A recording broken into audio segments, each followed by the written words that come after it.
ত্রয়োদশ জাতীয় সংসদের বাজেট অধিবেশন শুরু হতে যাচ্ছে কাল বিকেল ৩টায় শুরু হবে অধিবেশন। আগামী ১১ জুন সংসদে ২০২৬-২৭ অর্থবছরের জন্য প্রস্তাবিত বাজেট পেশ করবেন অর্থমন্ত্রী আমির খসরু মাহমুদ চৌধুরী। এবারের বাজেটের আকার হতে পারে ৯,৩৮,০০০ কোটি টাকা।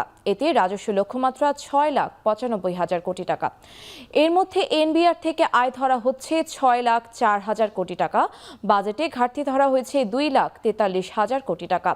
আর বার্ষিক উন্নয়ন কর্মসূচি এডিপির আকার ৩,৮,৯২৫ কোটি টাকা, যা গেলবারের তুলনায় বাড়ছে ১,০০,০০০ কোটি টাকা। অধিবেশন ঘিরে নিরাপত্তা নিশ্চিতে রাজধানীর বেশ কিছু এলাকায় আগ্নেয়াস্ত্র বহন সহ সব ধরনের শোভাযাত্রা, বিক্ষোভ ও মিছিল সমাবেশ নিষিদ্ধ করেছে ডিএমপি।